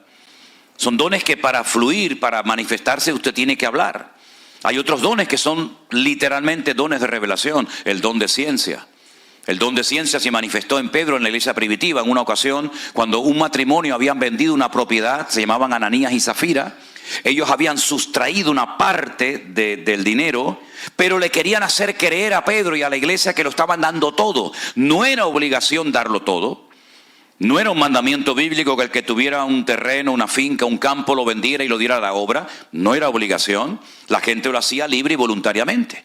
Usted podía vender un terreno y decir, bueno, voy a apartar una parte para mí y voy a apartar una parte para la obra del Señor. Pero ellos lo que hicieron era, sustrajeron, ambos se pusieron de acuerdo, una parte, y le querían, repito, hacer creer a la iglesia y a Pedro que eran gente muy generosa y que lo estaban dando todo. Cuando llegan a la iglesia, ¿verdad? Cuando llega el hombre, Ananías, y le dice, Pedro, aquí traigo todo el dinero que me han dado por el terreno, por la herencia que he recibido. Y Pedro le dice, ¿esto es todo lo que te dieron? Y él dice, sí, todo lo estamos dando. Al momento cayó muerto. Muerto. Y lo cogen los jóvenes, se lo llevan y lo entierran. Como a las 2 o 3 horas más tarde, llega la mujer, Zafira, y le vuelve a preguntar, Pedro, ¿están dando todo a la obra? Te estoy dando la oportunidad de ser sincera. No, mire, hermanos, yo estoy dando una parte que Dios ha puesto en mi corazón y el resto nos quedamos nosotros. Muy bien, no hay ningún problema. Tu marido acaba de ser enterrado hace un rato y a ti te van a pasar lo mismo. Y la sacaron. Yo una vez dije, si cayeran muertos hoy en día todos los hipócritas en las iglesias, tendríamos funerales todos los días. Tendríamos montañas de muertos allá afuera. Porque en la iglesia no se puede vivir de las apariencias. Con la apariencia podemos engañar y manipular las cosas a las personas, pero no podemos engañar a Dios, porque Dios sabe en el fondo lo que eres y lo que no eres, lo que tienes y lo que no tienes. ¿Se da cuenta? Ese es el don de ciencia. ¿Cómo sabía Pedro que estaban engañando? Porque Dios se lo reveló. Ese es el don de ciencia. Cuando le dijo el profeta Eliseo a Giesi, ¿de dónde vienes? ¿Yo? Yo no he ido a ninguna parte. Sí. Tú sí has ido detrás de Naamán, ahora el que el Señor ha sanado de lepra. Quiero decirte que por tu avaricia, porque yo no te mandé y tú le dijiste a él que yo te mandaba para que nos diera algo, y tú cogiste lo que él te dio, lo escondiste creyendo que nadie te veía, y quiero que sepas que tú y toda tu descendencia para siempre seréis leprosos. Y la lepra de Naamán se te pegará a ti y a tu descendencia. Son cosas tremendas que ocurren en la Biblia, ¿verdad? Y eso es don de ciencia. Todos los dones se ven en operación en la vida del Señor Jesucristo. Absolutamente todos los dones. Pero ¿dónde está el don de tocar la guitarra? ¿No hay satanistas que tocan muy bien la guitarra? ¿No hay ateos que tocan muy bien la guitarra, el piano, la trompeta, el saxo, la batería o lo que sea? Eso es un talento. Eso es un talento, no es un don, porque el don es instantáneo, lo tiene o no lo tiene. El talento hay que tratarlo, hay que cultivarlo. Si usted quiere aprender a tocar un instrumento, si usted quiere aprender a cantar, si quiere aprender a un idioma diferente, usted tiene que trabajar, tiene que estudiar, tiene que esforzarse. Así que el talento se va cultivando paulatinamente, es progresivo, el don es instantáneo, ¿verdad? Aunque la persona evidentemente no sea perfecta. Así que no hablemos, no atribuyamos a personas que tienen el don de esto o el don de aquello, porque los dones ya los hemos leído esta mañana, pero hay otra lista en Romanos capítulo 12 de otros dones que ahí se mencionan. Hemos mencionado 9 en Primera de Corintios 12, pero en Romanos capítulo 12 hay otra lista y son los siguientes. Aquí se mencionan unos cuantos más. Romanos capítulo 12, versículo 4. Porque de la manera que en un cuerpo tenemos muchos miembros, pero no todos los miembros tienen la misma función, así nosotros, siendo muchos, somos un cuerpo en Cristo y todos miembros los unos de los otros. De manera que teniendo diferentes dones según la gracia que nos es dada, ahora este sí se repite. El de profecía, úsese conforme a la medida de la fe, o de servicio, en servir, el que enseña en la enseñanza, el que exhorta en la exhortación, el que reparte con liberalidad o generosidad, el que preside con solicitud, el que hace misericordia con alegría. ¿Se dan cuenta? Son otros dones. Tal vez no tan conocidos como los de Primera de Corintios 12, pero al fin y al cabo no dejan de ser dones del Espíritu Santo. Entonces, mis queridos hermanos, estos son los dones que menciona la Biblia. Primera de Corintios 12, Romanos capítulo 12. Lo que salga de ahí será un don, un talento, algo que usted ha aprendido, pero no se puede considerar un don del Espíritu Santo el que usted juegue bien al fútbol, el que usted pinte muy bien las paredes, usted haga cuadros, ¿verdad? Eso no es un don, son talentos, son habilidades que también forman parte de la vida, pero no podemos decir bíblicamente usted tiene el don de pintar lindos cuadros. Es un gran pintor, pero eso no es un don del Espíritu Santo. ¿Ok? Ok, antes de seguir adelante, de lo que estoy hablando, que he hablado de ministerios y de dones, ¿hay alguna pregunta? ¿Algo que quieran preguntar que tal vez no haya quedado lo suficientemente claro? Y usted dice, ¿me podría explicar un poquito más esto o aquello? ¿Alguien tiene alguna pregunta? Si alguien tiene una pregunta, levante la mano. Le vamos a poner un micrófono para que usted haga la pregunta, para los que están en casa puedan escuchar su pregunta y entonces con toda libertad la puede hacer. ¿Alguien tiene alguna pregunta sobre lo que he hablado hasta ahora? Hermana, escuchamos su pregunta. Ponle el micro. No creo que sea tanto la pregunta. Espera. Un segundito. Dale volumen.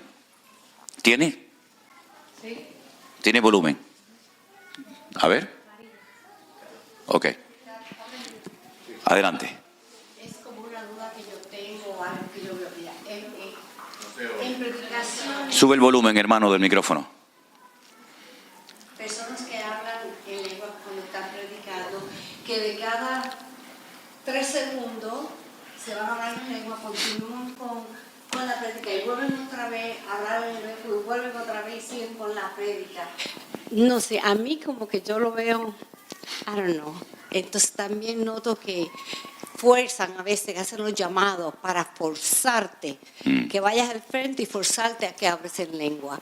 Eso es algo que a mí como que me choca, de que vengan hermanos, pasen adelante, abran sus bocas, empiecen, que ya van a hablar. Y uno, yo me quedo mirando, like, eso no es bíblico, eso es presión. Y en la iglesia no se tiene que presionar a nadie, a nada. Las cosas en la iglesia fluyen solas por convicción y no por presión. Yo he estado en cultos, yo he presenciado cultos donde la persona que se le dice que tiene que hablar en lengua no habla, y resulta de que entonces le dice, bueno, repita conmigo. Y yo digo, ¿cómo que repita conmigo? Y entonces ya le enseñan 4 o 5 palabras o frases, y entonces ya ha sido bautizado en el Espíritu Santo. Un aplauso al Señor. Oiga, ya somos mayorcitos, ¿sí? Eso no es así. En la Biblia no hay ni un solo caso de ningún apóstol, de ningún discípulo, de nadie que presionara a una persona para hablar en lengua. De hecho, Pablo en 1 Corintios dice, ¿hablan todos lenguas? ¿No? ¿Son todos apóstoles? ¿Tienen todos dones de sanidad? El Señor reparte como Él quiere. ¿Por qué se ha hecho un sobreénfasis a ese don en particular y no a otros? ¿Por qué no se dice, a ver, vamos a orar para que todos en la iglesia tengan don de servicio? Nunca he visto eso en ninguna iglesia. Vamos a orar para que todos tengamos el don de misericordia o de exhortar. Pero sin embargo se ha hecho un sobreénfasis desde hace unos siglos a esta parte, porque nació aquí en los Estados Unidos un movimiento, ¿verdad?, de que lo importante, lo trascendental, lo fundamental era hablar en lenguas. Incluso se llegó, como dije estos días, a crear toda una teología diciéndole y haciéndole sentir sin querer mal a algunos hermanos que si no hablaban en lengua no eran personas lo suficientemente espirituales. Y no podían ni siquiera ejercer ninguna función dentro de la iglesia, ni siquiera en el ministerio sirviendo al Señor, ¿verdad? Presionar a una persona para que hable en lenguas es un disparate, no es bíblico, no es correcto. Y además no hay una obligación, no hay un deber de que todo creyente tiene que hablar en otras lenguas. No hay una obligación, no es algo prioritario, algo fundamental, en absoluto. Es uno de tantos dones que hemos leído en esta. Y otra cosa, dice el apóstol Pablo, y hay todo un capítulo que es el 12 y el 14 de 1 Corintios, que dice, si entran en la iglesia y todo el mundo está hablando en lengua, ¿no dirán que estáis locos? Si la gente nos critica injustamente, bueno, lo aguantamos. Pero lamentablemente a veces hay iglesias que parecen circos. Y la gente entra y dice, estos son los cristianos. Uno haciendo el pavo, el otro haciendo el pollo, el otro la gallina, el otro saltando, el otro dando vueltas en círculo como si estuviera en trance. Lamentablemente a veces no se da una imagen digna del evangelio, sino parecen personas que están desquiciadas, locas, fuera de sí, que han perdido el control, cuando la Biblia dice, Él es nuestro culto racional. Eso no significa que estoy lleno del Espíritu. Muchas veces, mire, yo estaba predicando una vez en una iglesia en Canarias, y mientras predicaba la gente venía corriendo, se tiraban al suelo y empezaban a gritar como locos, a patalear, y yo miraba al pastor para ver si el pastor ponía un poco de orden y me decía, siga hermano, siga. Pero claro, ¿cómo voy a seguir si me están interrumpiendo la predicación? Dios está hablando con su palabra y viene Dios a interrumpir su palabra. Es una incoherencia. Y él decía, es que están cayendo bajo el fuego del Espíritu. Muchos de los que se manifestaban allí no era por el Espíritu de Dios, estaban endemoniados, así de claro como se lo digo. Entonces, ¿cuántas veces por falta de conocimiento, por falta de tacto, por falta de sabiduría, se hacen cosas que uno piensa que están bajo la influencia del Espíritu Santo y son auténticas locuras y entran en carnalidad? Yo fui a predicar una vez a una iglesia y delante de mí había una señora que después de una alabanza empezó a decir, como si estuviera profetizando, ¿no? Pueblo mío, así dice el Señor. Bueno, vamos a ver. Dice, ustedes, los pentecostales, son mis favoritos, son los que yo más quiero. Y todo el mundo, imagínate, una iglesia pentecostal, que el Señor diga, entre comillas, que somos que eran los favoritos, imagínate, eso fue como si fuera metido un gol en su equipo de fútbol favorito, ¿no? ¿Cómo que favorito? Si la Biblia dice que Dios no hace acepción de personas. Yo pensaba que el pastor le iba a decir, hermana, se lo diría en público, hermana, disculpe, eso que ha dicho es un disparate, eso no es de Dios. Eso no es de Dios. Pero no le dijo nada. Entonces muchas veces falta tacto, falta sabiduría, falta conocimiento de la palabra, y muchas cosas que se le atribuyen al mover del Espíritu Santo no tienen nada que ver con el mover del Espíritu Santo. Fui una vez a una iglesia y había una persona que estaba haciendo el mismo ruido que una gallina cuando va a poner un huevo. Igual. Y yo decía, bueno, a ver si pone huevo ya de una vez. Y le digo, ¿qué le pasa a este hombre? Y dice, no, es que está bajo el poder del Espíritu Santo.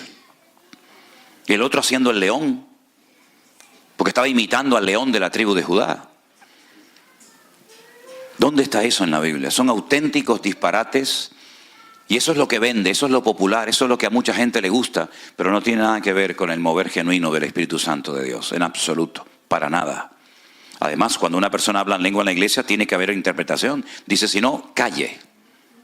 Y por turnos, ¿eh? No todo el mundo como locos hablando al mismo tiempo, sino sea por turnos y calle el primero y después el segundo. Si hay un orden, y si no hay orden, Dios no está ahí. Dios se mueve en el orden, no en el caos y en el desorden. Eso es lo que dice la Biblia. ¿Sí? Presionar a una persona para que hable en lenguas, por favor, en absoluto. ¿Alguna pregunta más? Ahí, hermano. También por acá. Adelante. Sí, a propósito de esto, pastor. Sí. No es un partido de fútbol, ¿eh? No. No. Las primeras ocasiones que fui a una iglesia, el pastor se ponía la mano en la frente, Sí. y la gente se caía. Ajá. Entonces a mí la puse y no me caía. Vale. Me decía, es que no te toca, no tienes el don del Espíritu, no estás sintiendo el don del Espíritu Santo porque no te caes. Yo no me quise caer, o sea, no me caí porque sentí que no estaba tirando. Y eso decía que era un don, el que te tocaran y te cayeras. Yo he leído en esta mañana la lista de los dones del Espíritu Santo y en ningún momento aparece que hay un don que consiste en tumbar a la gente. Ahora, les cuento lo siguiente. Mi padre, cuando era inconverso, nunca en la vida, jamás en la vida había pisado una iglesia. Él fue a la iglesia, una iglesia evangélica en Las Palmas de Gran Canaria, por primera vez, para darle las gracias a la congregación y al pastor por haber orado por mi hermana, que en aquel momento estaba siendo operada y necesitaba casi un milagro de parte del Señor. Entonces, como mi hermana fue operada, todo salió bien, él fue a la iglesia con un vecino para darle las gracias al Señor, no al Señor, sino al pastor y a la iglesia por haber orado por su hija. Punto, ya no vengo más. Cuando mi padre llegó a la iglesia, el culto estaba empezado. Al final de la iglesia había una cruz con una luz por dentro, y estaban cantando el antiguo himno en la cruz, do primero vi la luz, ¿verdad? Cuando mi padre entró por el pasillo de la iglesia, mi padre nada más entrar, cayó postrado al suelo llorando por una convicción de pecado espectacular. En aquella época no se caía nadie, ni las moscas se caían.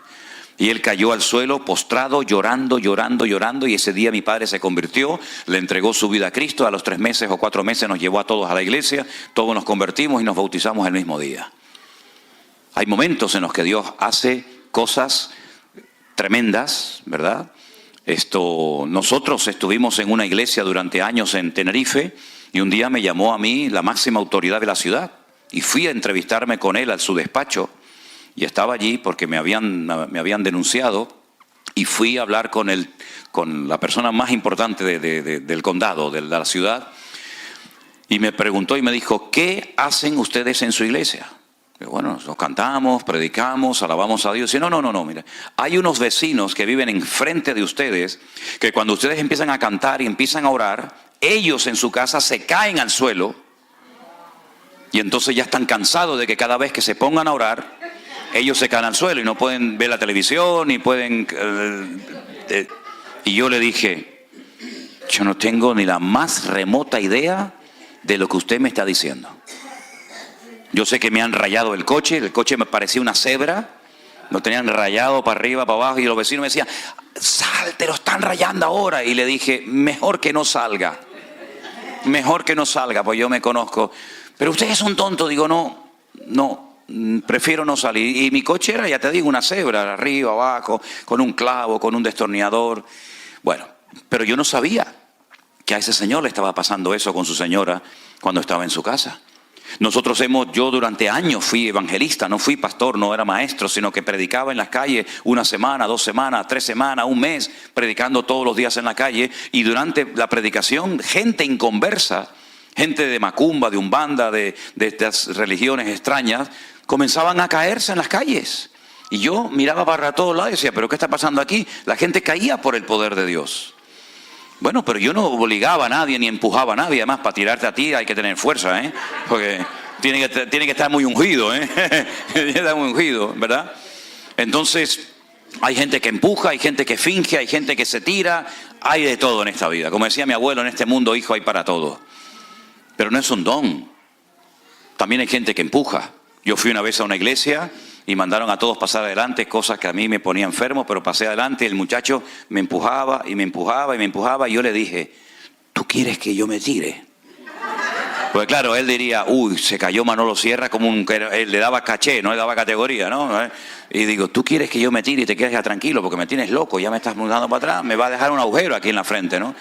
Entonces, no es ningún don, se convirtió en una moda que en Argentina, cuando yo fui en el año 90 a Argentina, te obligaban después de la predicación a orar por todo el mundo, pero es que las iglesias eran de 2.000, 3.000, 4.000 personas y estabas hasta las 3 y 4 de la mañana, ora por este, ora por el otro, porque los que se caían, el pastor era un hombre importante. Si no se caían, el pastor era menos importante y no te invitaba más. Son simplemente modas, son modas que van y vienen, pero no tienen absolutamente nada que ver con esto. Si yo no me caigo, no significa de que el Señor no me está bendiciendo. ¿Cuándo comenzaron 120 personas al mismo tiempo a hablar en otras lenguas? Y dice la Biblia que fueron llenos, como nunca nadie jamás ha sido lleno del Espíritu Santo. En Pentecostés, en Jerusalén, estaban todos sentados. Lo dice, estaban todos unánimes sentados. Allí no se cayó nadie. Y aquello era genuino de parte del Señor. Ahora, cuando vinieron a aprender al Señor Jesucristo durante la noche en el huerto de Getsemaní, y Jesús dijo, ¿a quién vienen a buscar? Dice, a Jesús, dice, yo soy. Así, ¡bum!, se cayeron todos al suelo. Se levantaron y lo llevaron a la cruz, así que no les sirvió de nada que se cayeran. Pablo cayó al suelo, Daniel cayó al suelo temblando. Juan en la isla de Patmos dice, cuando le vi caí como muerto a sus pies, pero él puso su diestra sobre mí y me dijo, no temas, yo soy el primero y el último, ¿verdad? Juan también cayó postrado al suelo, pero el ángel Gabriel se le presentó a Daniel en Babilonia y quedó muerto de miedo, temblando, y se le presentó el ángel Gabriel a María y ni se inmutó y le dijo, ¿cómo será todo esto? Dios respeta la individualidad de la gente. Obligar a la gente a que se caiga o no se caiga me parece una falta de respeto. Dios se mueve como quiera. Y si Dios quiere hacer algo, que lo haga Él, pero no el hombre. Esa es mi opinión. ¿Sí?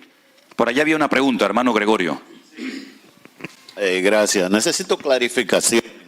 Romanos 12, 7, donde se dice, sí de servicio en servir, o el que enseña en la enseñanza. Servicio, cuando usted mencionó lo usere, que eso no es un servicio, que eso no es un don anteriormente, o estoy confundido. No, yo no dije que el servir no sea un don, de hecho aquí está como un don. Ok, entonces el que está en una puerta ayudando, eso, dando un servicio, no es un don. Estamos mezclando. Yo dije que no era un ministerio. Okay, Servir es un don, no un ministerio. Ok, ya entendí esa parte. Ahora, generalmente el que tiene el don de servicio, ni él se da cuenta que lo tiene. Pero las primeras personas que se dan cuenta que lo tienen son los hermanos que le rodean. Aquí entre nosotros hay mucha gente que tiene el don de servicio y a lo mejor no se han dado ni cuenta de que lo tienen. Porque es un don que la gente no pide. La gente no pide el don de servicio, la gente pide el don que se vean. Pulpitis, ¿no? Pulpitis, microfonitis, eso es lo que le gusta a la gente, ¿no? Pero el don de servicio, servir a los demás, es algo maravilloso.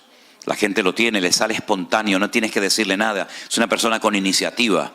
¿Saben? Una vez hicimos una pequeña obra de teatro y dije, miren, vamos a explicar de una forma gráfica cómo se manifiestan y operan algunos dones. Encima de la mesa teníamos una torta, pero habíamos puesto una cáscara de plátano en el suelo. Entonces llega la persona y dice, cuidado con esa cáscara de plátano, que el que la pise se va a caer. Cuidado, tengan cuidado que hay una cáscara de plátano que el que la pise se va a caer y se puede romper un brazo o se puede hacer daño. Viene una persona, la pisa, se cae al suelo. Pero enseguida viene una persona con la fregona, con el cubo, con todo, lo recoge, lo limpia, lo deja todo preparadito. Y viene alguien a continuación y dice, la persona que acaba de pasar ahora pisó la cáscara de plátano y se cayó en un ángulo de 45 grados. A continuación esa persona tuvo que ser llevada al hospital donde fue atendida y estuvo 3 meses escayolado en una cama, de vuelta que dale, no sé qué, no sé cuánto. Pero llega otra persona y dice, ¿y qué pasó? No, que al tropezar tumbó la tarta. No se preocupen, ¿cuánto vale la tarta? Muchacho, corre, vete a comprar inmediatamente una. Pero aparecía otro por allí y decía, a ver, tú coge la fregona, tú vete para allá, coge al muchacho al hospital, cómprame una tarta. ¿Cuáles fueron los dones que se manifestaron ahí? El profeta vino y dijo, se van a caer, lo estoy diciendo más. Al profeta, al que predica la palabra, muchas veces al que menos caso se le hace. ¿Quién fue el que dio una explicación de lo que había sucedido? El maestro. ¿Y quién fue el que fue corriendo a buscar la tarta? El que tiene el don de servicio. Pero después vino alguien y le dijo, hermana, ¿te pasó algo? ¿Qué te ocurre, mi niño? Levántate. El don de misericordia, ¿verdad? Y cada uno de los dones se va manifestando de una forma natural en la vida de la gente. Y a veces la gente ni se entera, ni se percata que tienen. Pero son dones tan importantes y tan necesarios dentro de la congregación. Ahora, puede ser que una persona esporádicamente se ponga en una puerta para dar la bienvenida a la gente. Y no necesariamente tiene el don de servicio. Pero el que tiene el don de servicio le sale por todos los poros de la piel. No hay que decirle nada. Él se pone, él limpia, él friega, él va. Él no quiere ni que le digan gracias. Él no depende de nadie, sino que él disfruta sirviendo a los demás. Y eso es un don. Hay gente que le gusta que le sirvan y hay otros que le encanta servir a los demás. Entonces son dones muy hermosos que se pueden terminar convirtiendo en algo que es algo evidente y que la iglesia reconoce de una forma clarísima. ¿Por qué? Porque es algo que sale por todos los poros de su cuerpo y tiene evidentemente un don. Pero no se puede mezclar la palabra don con la palabra ministerio porque son dos cosas completamente diferentes. Digo para hablar con propiedad. Si una persona tiene el don de servir y quiere decir, como lo dicen, yo tengo el ministerio de servir, bueno, dígalo, pero yo le enseñé que la forma correcta de hablar no es esa. La forma correcta de hablar es lo que dice la Biblia, pero después cada uno que haga lo que quiera, ¿sí? ¿Alguna pregunta más? No sé si respondí a su pregunta, hermano Gregorio. ¿Sí? Ok. Déjeme que responda a una pregunta que me mandaron, porque son personas que llevan tiempo esperando una respuesta. Esta pregunta la manda un hermano que se llama Pablo desde Argentina y dice así. Pastor, un hermano me dijo que Dios no castiga. Pero yo leo, por ejemplo, en la Biblia, en Apocalipsis, en el libro de Hebreos y en otros, en la versión Reina Valera, y veo que Dios sí castiga. ¿Será que se ha traducido mal la Reina Valera? Quedo a la espera de su respuesta. Dios le bendiga y muchas gracias. Mire, hermano Pablo, le digo lo siguiente. No es cuestión de traducción, no es cuestión de versión, es cuestión de conocer el corazón de Dios. Dios, claro que castiga. Es un Dios de amor, pero dice la Biblia que Dios también es un Dios justo. Y lo que pasó en Sodoma y Gomorra, ¿quién produjo la destrucción de Sodoma y Gomorra? ¿El diablo? ¿O fue Dios? ¿Quién mandó el diluvio? ¿Satanás? ¿O lo mandó el Señor? ¿Quién fue el que creó el infierno? ¿Satanás? ¿O lo creó el Señor para Satanás y todos sus demonios? ¿No dice la Biblia en la carta del que fuera a los hebreos que Dios al que ama castiga o disciplina? Claro que Dios castiga, pero castiga al desobediente, castiga al pecador, castiga al que no guarda la palabra de Dios. Pero al obediente lo honra, lo premia, lo bendice y lo usa. Así que no es cuestión de que la Reina Valera esté mal traducida, es cuestión de que conozcamos el corazón y la naturaleza de nuestro Dios y veamos que el que dijo la paga del pecado es la muerte, no fue el hombre, no fue la iglesia, sino fue Él en su palabra. Por lo tanto, las consecuencias del pecado, tanto a corto como a largo plazo, son terribles. Cuando Adán y Eva pecaron, bueno, no pasa nada, que se queden en el jardín del Edén. No, fuera de aquí. Los expulsó, ¿por qué? Porque Dios castiga y no tolera el pecado, y ese es nuestro Dios. Amén, hermanos. ¿Hay alguna pregunta más que quieran hacer en esta mañana los que están aquí? ¿Usted otra vez, hermana? Venga, parando. No. No. Aquí estamos para aprender. No se preocupen. Adelante. ¿Qué tiempo de la creación de Adán y Eva a que fueron expulsados del paraíso? ¿Se sabe? Miren, según la Biblia,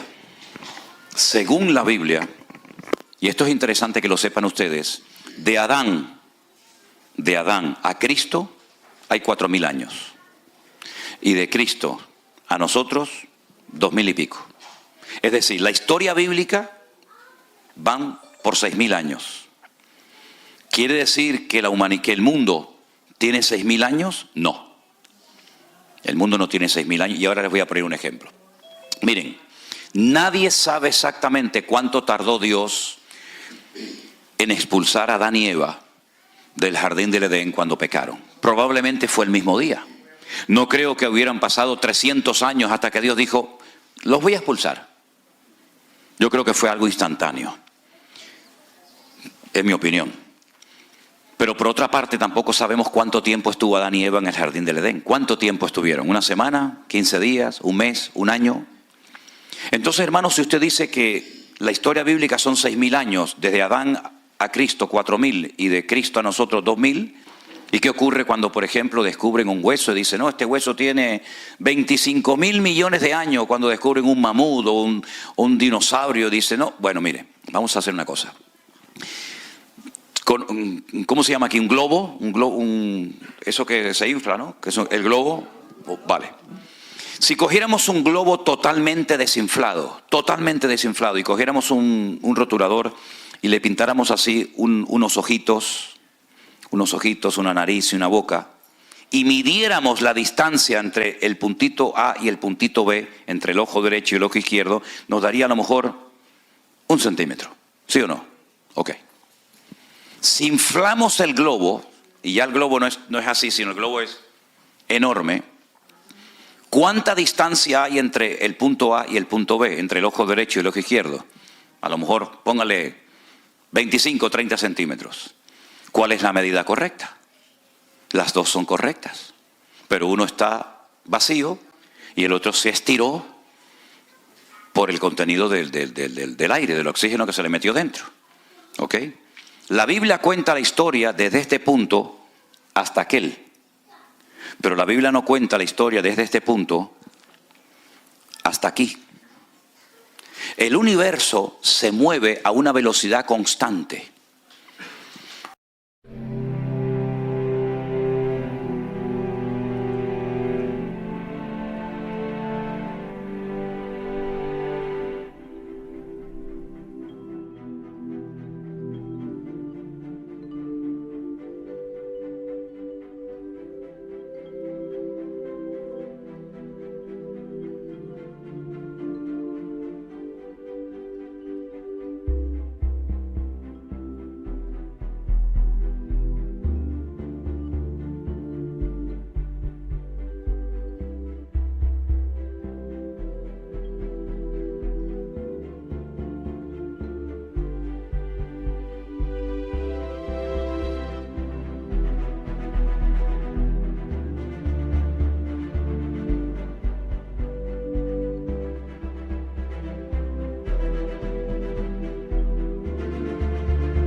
Por lo tanto, por el tiempo que transcurre y por la velocidad constante que tiene, se puede saber más o menos la antigüedad del universo. El universo se mueve a una velocidad constante, ¿ok? Entonces, ¿qué es lo que ocurre? Cuando dicen el famoso Big Bang, la famosa explosión del cual salió todo, del cual salió la vida, el hombre está viendo el universo estirado. Y por eso dice, claro, entre este punto y este hay 25.000 millones. Pero Dios en Génesis capítulo 1 te cuenta la historia del globo desinflado, recién creado. Es como si tú pones aquí un prisma y le entra la luz y te pones al otro lado y dices, bueno, por aquí me salen 7 colores, pero por aquí solamente me llega uno, que es el blanco. ¿Quién está contando la verdad? Depende de dónde estés. Si yo estoy a este lado del prisma, veo que le entra un rayo blanco, la luz del sol. Pero si estoy al otro costado, veo que la luz se ha dividido en 7 colores diferentes. Los dos están contando la verdad, depende del lado en el que te encuentres. Entonces la ciencia no contradice a la Biblia, ni la Biblia contradice a la ciencia. Simplemente que la ciencia mira el globo inflado, el universo estirado por la velocidad constante, y Dios cuenta todo con el globo desinflado, y por eso la cronología de la Biblia es completamente diferente. Por otra parte, no nos olvidemos que hay muchas formas de contabilizar el tiempo. Por ejemplo, ustedes aquí tienen millas, nosotros no usamos las millas, usamos los kilómetros. Ustedes tienen yardas, nosotros tenemos otras medidas. El sistema métrico decimal ustedes no lo usan, usan otro sistema, tanto de peso como de medidas, etcétera. Pero también el tiempo se puede medir de diferentes maneras. ¿Cuántos calendarios existen? Muchísimos, muchísimos. Está el calendario gregoriano, está el calendario judío, está el calendario chino, está el calendario árabe. Entonces depende del calendario que usemos, estamos en una época o estamos en otra, ¿verdad? El calendario gregoriano, que es el nuestro, ¿quién lo inventó? Un cura, un papa, Gregorio. Y hay un fallo de 4 o 5 años, porque los que inventaron los números que usamos hoy en día nosotros son los árabes. Antes de los árabes se utilizaban los números romanos. Entonces el 0 no existía en el número romano, ¿verdad? Y él inventó un calendario, pero ya existía otro calendario. Nuestro calendario gira, el sol queda quieto y es la tierra la que gira alrededor del sol en los 2 movimientos, traslación y rotación. Pero sin embargo, el calendario bíblico no gira en torno al sol, sino en torno al ciclo lunar. Y por eso el calendario bíblico tiene 360 días y el calendario solar o el nuestro actual es 365 días. Por eso, para unir ambos calendarios, a veces han puesto lo que se llaman meses preñados. En vez de un año con 12 meses, cada cierto tiempo añaden un 13º para que sea un calendario de 13 meses, para poder unir uno con otro. Cuando usted estudia escatología bíblica, usted no puede sacar los cálculos según nuestro calendario porque no le salen. Porque el calendario bíblico es mucho más corto. Nosotros decimos, por ejemplo, en nuestra cultura, ahora estamos hoy, ¿qué es? Viernes. Hoy es viernes. ¿Cuándo va a ser sábado? ¿Cuándo es el sábado? No. El sábado empieza esta noche, ¿a qué hora? No, a las 6 no. A las 12:01. Ahí empieza el sábado. En la Biblia no. En la Biblia empieza al día siguiente cuando ya se ven 3 estrellas en el cielo.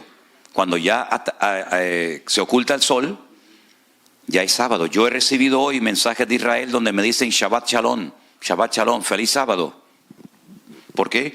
Porque dentro de un ratito en Israel será sábado con la caída del sol. Cuando naturalmente una mujer ya no tiene luz para enhebrar una aguja, ya es el día siguiente. Entonces son formas diferentes de contabilizar el tiempo.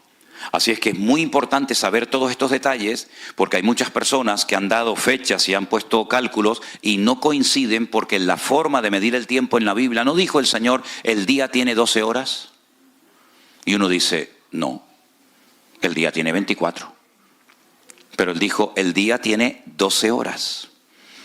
Por eso cuando Él dijo el día y la hora, nadie la puede saber, claro que no, porque cuando en Europa es de día, aquí es de noche, y cuando unos se levantan, otros se acuestan, es totalmente imposible jugar con el tema de fechas, que lamentablemente muchos se han dedicado, incluso hasta últimamente, a estar con este jueguecito, y después pasa lo que pasa, ¿se dan cuenta? ¿Alguna pregunta más, hermano? A propósito del tiempo. Sí. Tengo un pariente, pastor también, Armando Rusin, que acaba de disculparse, porque dio una fecha del advenimiento. Mucha gente, escuchado muchos pastores, inclusive usted, que dicen ya está muy próximo. Entonces mi pregunta es, hablando del tiempo, ¿próximo puede ser una semana o 1000 años? Próximo es próximo y dar una fecha es dar una fecha. Son dos cosas completamente diferentes. Hoy falta un día menos para la venida de Cristo que ayer. Hoy falta un día menos. Yo estoy más cerca de la venida de Cristo que el apóstol Pablo. Ellos vivían con la expectativa de ver el retorno inminente de Cristo, pero evidentemente no fue en su época. Ok, ¿qué es lo que ocurre?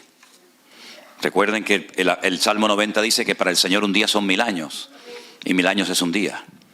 Esto es muy importante porque cuando ustedes hay una letra, la primera letra del alfabeto hebreo, que no es una letra, es un comodín, es una letra que es lo que tú quieres. Puede ser A, puede ser E, es lo que tú quieras. En el primer versículo de la Biblia aparecen 6 letras Aleph. Aleph, Elef son 1000. Es decir, la Biblia te va a relatar en un periodo de tiempo una serie de cosas que van a ocurrir. Entonces, conociendo el tiempo, conozco la señal que se va a producir en mi época. La señal del profeta Jonás no es para nosotros, la señal del profeta Jonás fue para la generación del Señor Jesucristo, ¿vale? Pero en cuanto a la venida del Señor, ¿qué es lo que falta? Bueno, es que habría que clarificar qué es la venida del Señor y qué es el arrebatamiento de la iglesia, porque son dos cosas completamente diferentes. ¿Qué es lo que está esperando el creyente? ¿Que venga Cristo o que seamos arrebatados con Él? Ahí bueno, es que ahí había que clarificar.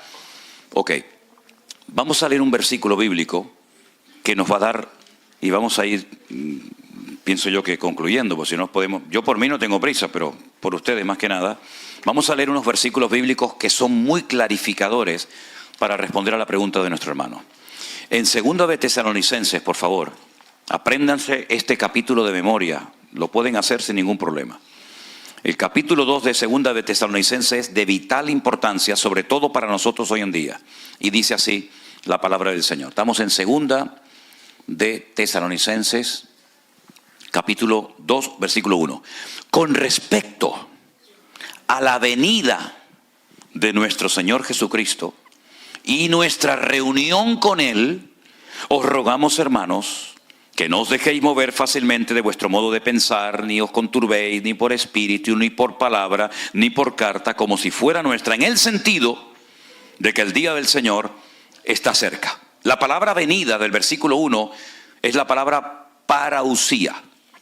Hay 2 palabras griegas para definir la venida del Mesías. La Biblia profetizaba 2. Una, como siervo sufriente que ya se produjo hace 2000 años, y la palabra epifanía. Y la segunda palabra para hacer referencia a la segunda venida del Señor Jesucristo visible es parausía. Luego tendríamos que leer en el verso 1 con respecto a la parausía, es decir, con respecto a la segunda aparición visible del Señor Jesucristo. Ojo a los datos que va a dar el Señor. Nadie os engañe, verso 3, nadie os engañe en ninguna manera, porque no vendrá, ¿quién? El Señor. El Señor no vendrá. Repito, no vendrá el Señor, ¿hasta cuándo? Hasta que venga la apostasía y se manifieste el hombre de pecado, el hijo de perdición. Definamos estos 2 conceptos. ¿Qué es apostasía y qué es la manifestación del hombre de pecado y el hijo de perdición? La apostasía es el descontrol, la anarquía en el mundo total. No hay moral, no hay principio, no hay valores, no hay nada. Dice el Espíritu claramente que algunos apostatarán de la fe, se darán marcha atrás, abandonarán los caminos del Señor, ¿verdad? Todo será un caos, un desorden total y absoluto. ¿Eso ha comenzado a ocurrir o todavía no lo vemos? Hay que estar ciego, ¿no? Hay que estar ciego. Vayan a Europa para que vean lo que es aquello. Vayan a las Islas Canarias para que vean lo que es aquello. Sodoma y Gomorra por 20, del 1 de enero al 31 de diciembre. Eso ya está. Pero falta un segundo dato, algo que nos da aquí Pablo, que dice, se manifieste, se dé a conocer el hombre de pecado, el hijo de perdición. ¿Este señor quién es? El anticristo. El único que emplea la expresión o la palabra, el término anticristo es Juan. Esa palabra solamente la emplea Juan. Pablo lo llama el hombre de pecado, el hijo de perdición, el inicuo. Daniel lo llama el cuerno pequeño. Juan lo llama el anticristo, pero es la misma persona. Fíjense las características de este personaje.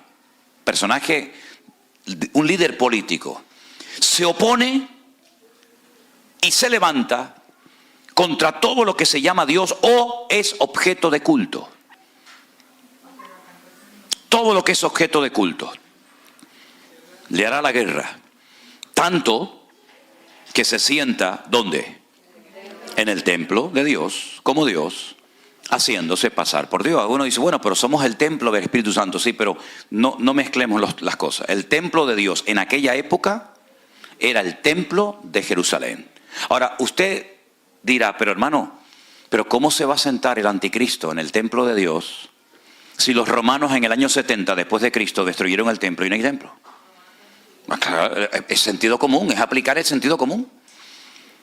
¿Cuál es el sueño del pueblo de Israel? ¿Por qué oran todos los días? ¿Por qué se visten de negro? ¿Por qué están de luto? Porque su anhelo es tener su templo.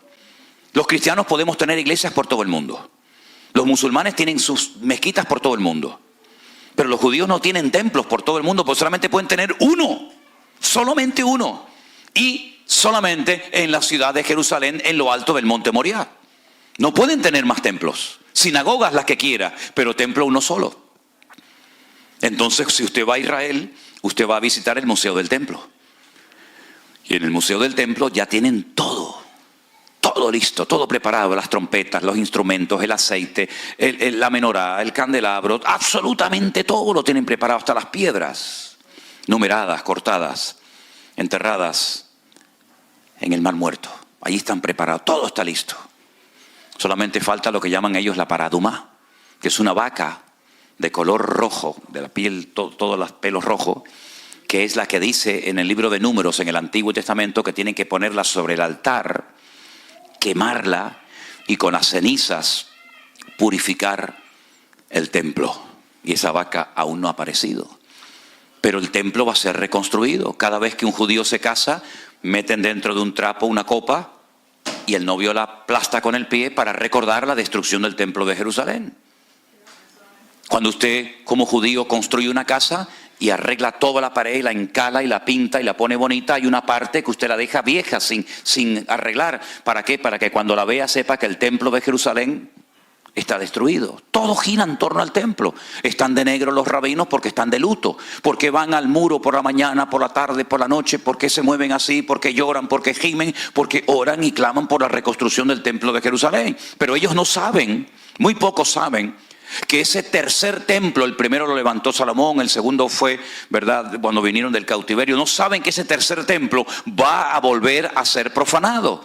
Mateo capítulo 24, Jesús dijo, cuando veáis la abominación desoladora de la cual habló el profeta Daniel, el que lea entienda, la profanación del lugar santísimo, ahí es cuando el anticristo se sienta en el templo de Dios, haciéndose pasar por Dios. ¿No os acordáis que cuando yo todavía estaba con vosotros os decía todo esto? En otras palabras, hay un proceso. Por eso yo muchas veces cuando voy a muchos sitios, todavía no lo he dicho desde que vine a Estados Unidos esta vez, pero lo voy a decir ahora, hoy no va a venir el Señor Jesucristo. Y algunos dicen, ay, lo que acaba de decir el pastor. Bueno, si al final del día nos fuimos con el Señor, estamos allá, les pediré perdón a todos ustedes.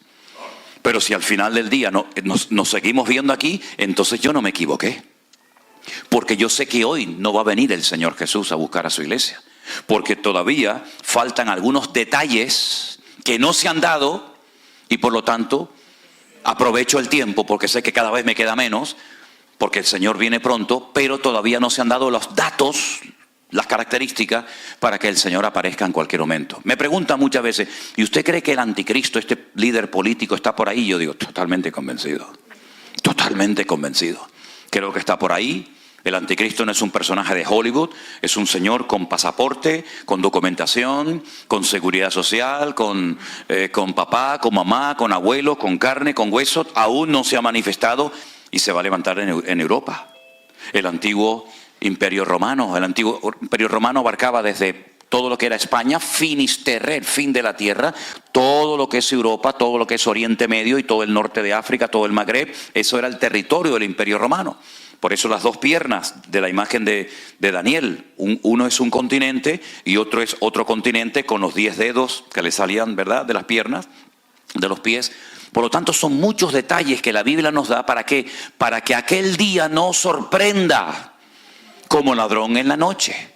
El Señor viene, amén, hoy lo hemos recordado con el pan y el vino, pero todavía quedan algunos detallitos. Claro, yo jamás en mi vida voy a dar una fecha, como algunos dan por ahí fechas. Pues yo no la voy a dar. Pero sí digo que hoy falta menos para la venida del Señor. Si le preguntas a un rabino judío, ¿cuánto falta para...? Ellos lo están esperando por primera vez, nosotros por segunda. ¿Cuánto falta para que venga el Mesías? Te dice 1 hora. Sí, pero haz el cálculo. Si un día son 1000 años y 1000 años es un día, ¿cuánto es una hora? Bueno, es una regla de 3. Ustedes la sacan, se lo dejo como tarea. Es decir, falta poco tiempo. ¿Qué tenemos que hacer? Aprovechar el tiempo porque los días son malos. Entonces las señales que nos rodean nos indican que el mundo es tan cambiante. Miren lo que pasó en marzo del 2020. Nunca en la historia había sucedido que toda la humanidad, todas las naciones de la Tierra, todos los 5 continentes estuviéramos confinados en nuestros hogares. Y el Señor utilizó ese tiempo para limpiar la iglesia, para sacudir nuestras conciencias, para llevar a centenares de miles de personas a los pies de Cristo, porque aquí hay una clave y es la siguiente. ¿Qué es lo que será? Pregunta en el libro de Eclesiastés capítulo 1. ¿Qué es lo que va a suceder? ¿Qué es lo que será? Y responde, dice, lo mismo que fue. Luego, la clave de interpretación del futuro es conocer bien el pasado. Si tú sabes lo que pasó, sabrás perfectamente lo que sucederá en el futuro, porque Dios habla del futuro en tiempo pasado. Está invertido el orden. Por eso cuando tú lees la Biblia, te das cuenta que Él te habla en futuro, pero el tiempo del verbo está en pasado. Y cuando te habla en pasado, te está hablando al mismo tiempo en futuro. Bueno, son cosas que yo sé que puede resultar un tanto complicado, pero es muy interesante este tema y por eso me da mucha lástima, mucha pena cuando hay gente que dice, es que yo no entiendo el Apocalipsis. De ahí surgió el primer libro de escatología, para que la gente disfrute leyendo el Apocalipsis y no le dé miedo. Y no digan, ay, yo no leo esto porque no lo entiendo. Un caballo que cambia de color y uno que le crea un cuerno por aquí y otro le sale un cuerno por allá. Todo eso tiene una explicación y una razón de ser. Hermanos queridos, se nos ha ido el tiempo volando. ¿Qué hora es? Se nos ha ido el tiempo. Créanme, yo podría estar hasta mañana por la noche hablando de esto, porque me fascina todo esto. Y la gente tiene preguntas y preguntas, pero vamos a ponernos de pie en esta mañana, darle gracias al Señor. Porque mire, aunque es imposible dar todo en una sola clase, en un solo culto, lo que está bien claro es lo siguiente. Dios nos ha bendecido tanto y nos está abriendo tanto el entendimiento para que estemos preparados, para que no estemos preocupados, que si tengo esto. Miren, hermano, a mí me da igual cómo me llamen o cómo me traten. Yo sé a lo que Dios me ha llamado y a lo que Dios no me ha llamado. Yo no voy a decir, no, yo tengo el ministerio de esto, yo tengo el ministerio de lo otro. Mire, ustedes sabrán lo que yo tengo y lo que no tengo. Porque al fin y al cabo, lo que Dios nos ha dado, ¿para qué es? ¿Para ponerlo como las medallas de los militares en el pecho y decir, fíjate todas las medallas que tengo? ¿O es para servir al Señor? Si Dios te ha dado algo, es para que sirvas a los demás. Y al que mucho se le da, mucho también se le va a pedir. Por lo tanto, qué tremenda responsabilidad tenemos nosotros hoy en día. Porque Dios nos ha dado tanto, tanto. Y lo que queda todavía. Amén, hermanos. Toma la mano del hermano que está a tu lado, si puede ser. Y bendícelo. Y dale gracias al Señor por la vida de tu hermano. Y nuestro hermano Adán nos despide con una palabra de oración. Oramos a nuestro Dios. Padre bueno, Padre santo, te damos gracias, Señor, en esta mañana. Porque tú has estado con nosotros, Señor, en todo momento. Gracias por la palabra, Señor, que nuestro pastor nos ha traído en este día. Porque sé que viene de lo alto, viene de tu parte, mi Cristo amado. Gracias, Señor, por la enseñanza que hemos recibido en el día de hoy. Que nuestros corazones tengamos, Señor, claridad en lo que tú quieres para cada uno de nosotros. Bendice, Señor, este día. Que cada hermano que se encuentre aquí, Señor, ha recibido la palabra tuya, Señor, en sus corazones. Que tú le has hablado, mi Cristo amado, le has clarificado cualquier duda que han tenido en su corazón. Te damos la gloria y la honra a ti, Señor, porque tú eres grande y para siempre tus misericordias. Ahora nos despedimos, Señor, no de tu presencia, Señor, sino que nos cuide, Señor, nos protege en el día de hoy y que podamos mantener, Señor, la comunión que hemos tenido, Señor, en este día, contigo el resto del día. Te lo pedimos todo en Cristo Jesús. Amén. Amén. Y amén.